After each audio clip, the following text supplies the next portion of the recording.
G'day YouTube, Warbles on a lot here.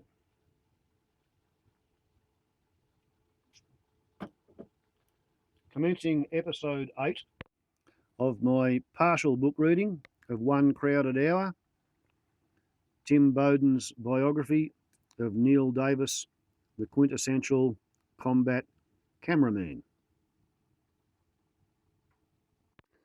Today we're going to do chapter 13, Tet, which means Lunar New Year, and we're talking 1968, and that particular Tet was the turning point of the war. It's a 17-page chapter, and I can't read any more than 8 pages in the 15 minutes, so it'll be a 3-episode chapter. In January 1968, Neil Davis was covering anti-British pre-independence riots on the Indian Ocean island of Mauritius. He was therefore away when the North Vietnamese and Viet Cong unleashed their surprise attacks throughout South Vietnam to disrupt what the Allies had hoped would be a peaceful celebration of Tet, the Lunar New Year. Recalled to Singapore on 31 January, he found himself cut off from the biggest story in the world. All flights to Vietnam were cancelled. He made it to Saigon on 8 February, courtesy of the Royal Australian Air Force, flying from Butterworth in Malaya into Saigon, which was still besieged by the Communist forces. 1 week earlier, Saigon had been devastated by coordinated guerrilla attacks, one of which almost captured the Allied citadel, the American Embassy.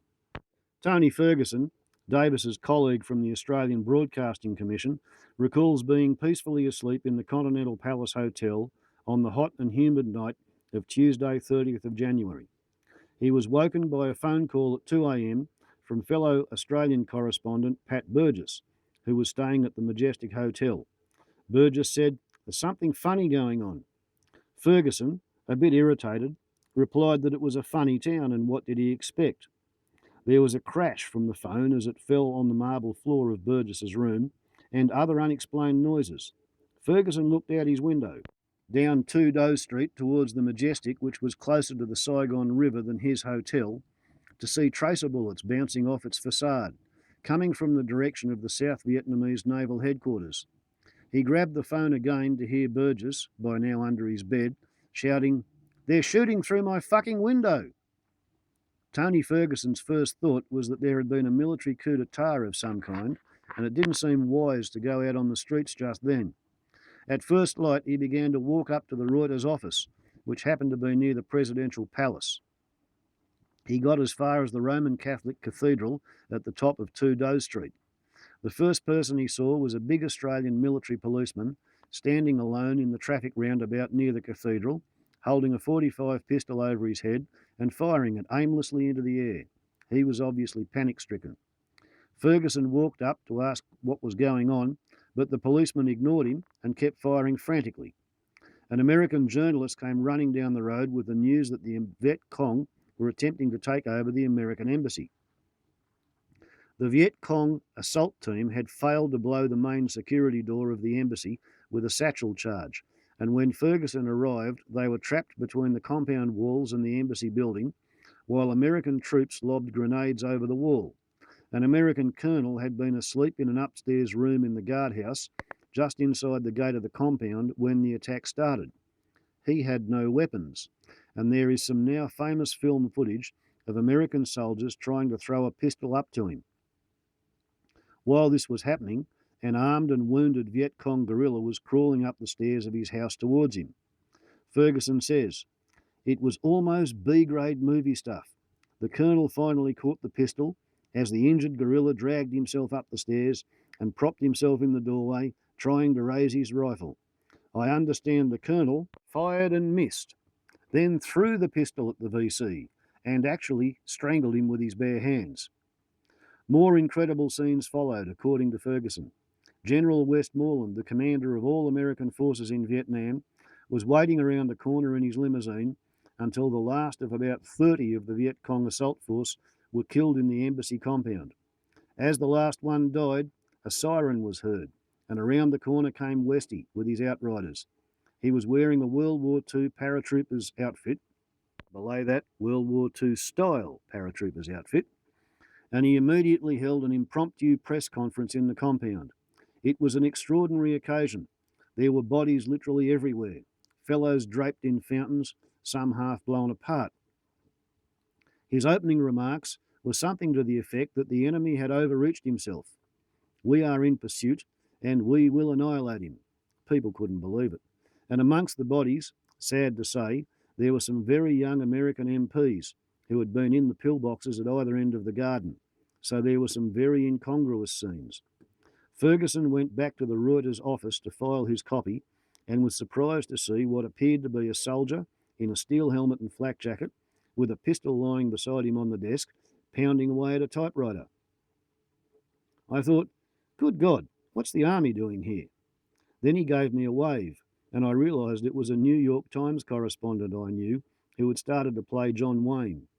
The next time I saw this character, he was sitting in a military jeep cradling an Armalite rifle. Back at the Continental Palace, with a strict dusk to dawn curfew in place, Ferguson met an angry Roland Challis of the BBC. Tony asked him what was the matter. The bastards are in the Darlat market, said Challis. So what? Commented Ferguson.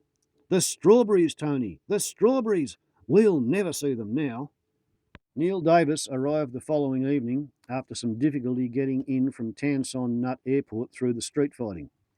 When Tony Ferguson made contact, he had unpacked his camera gear, was showered, spruced up and raring to go. The curfew was already in force, but Davis announced that he was going to visit his girlfriend. Ferguson told him he was bonkers. Where does she live? Out near the airport. Earlier that day, Tony Ferguson had tried to get some film and tapes to the airport in a taxi, but had been turned back only about 200 metres from the gates. As Ferguson drove back, he saw bodies lying in the gutters and signs of recent action everywhere. Davis listened to all this patiently and went off to spend the night with his girlfriend. There was no bravado, but Ferguson was convinced he would not see him again. Next morning, Davis was back in time for breakfast without strawberries, and told Ferguson that the only moment of concern had been in the middle of the night when his girlfriend woke him to say there were people running up and down laneways and that they sounded to her like Viet Cong. Their first joint Tet assignment was to a village about 25 minutes' drive out of Saigon, where 27 Viet Cong had been surrounded in a paddy field by tanks and mown down. They had no chance, and bodies were draped all over the rice stubble. As Davis filmed, Ferguson could not believe his eyes. One dead Viet Cong was lying on his back, hands clasped on his chest, holding a card, the Ace of Spades. Ferguson yelled out to Davis to have a look, and Neil held a straight face for as long as he could. He had put it there himself, not to film it, but as a macabre joke for his colleague. Davis had heard of the practice from American helicopter units operating on the Laotian border. Letter to Aunt Lillian. 29 February 1968, Continental Palace Hotel, Saigon.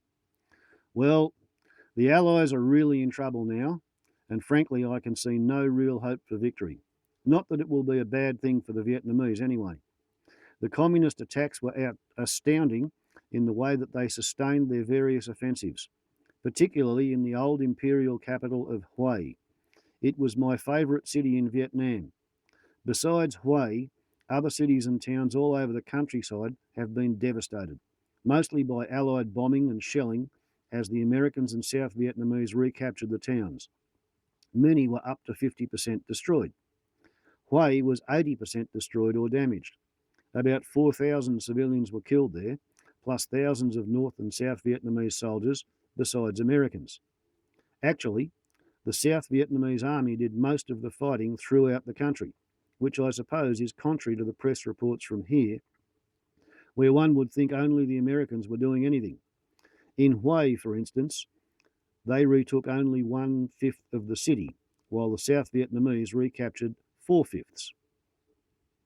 On 21 February, Davis and the Australian newspaperman Pat Burgess flew from Saigon to Hue.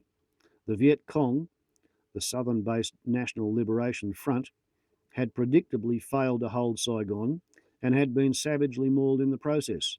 Not an entirely unwelcome development for the North Vietnamese, who dominated the political and the military conduct of the war from then on. The North Vietnamese troops had set themselves the task of taking and holding the old imperial capital of Hue in the extreme north of South Vietnam.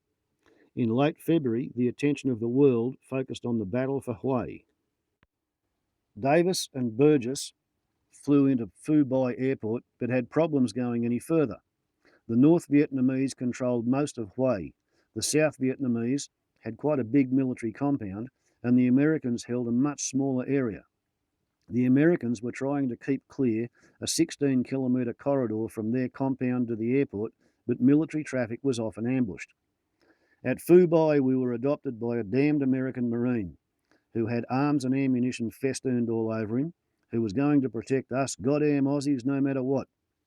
We had purposely worn civilian clothes, but we couldn't take local transport until we got rid of this mad Marine. They gave him the slip by paying a Vietnamese to drive them in a little three-wheeled Vespa truck. The driver refused to risk his life for $2, but an extra $3 did the trick. The little truck set off, full of cheerful Vietnamese, and the two Australians, skirting around a convoy that had been ambushed just moments earlier. The Americans were using a soccer field as an emergency landing zone for their helicopters to take out the dead and wounded. Davis and Burgess reasoned that they could get from there to the northern part of Hue, which was being heavily bombed as both the Americans and South Vietnamese tried to fight their way back into the city. Okay, well, I've got a bit of time left on the upload limit, but I think I'll probably break the narrative here and immediately commence a new movie. So, Warbles on a lot to YouTube. Here endeth part 8 of One Crowded Hour. Ciao.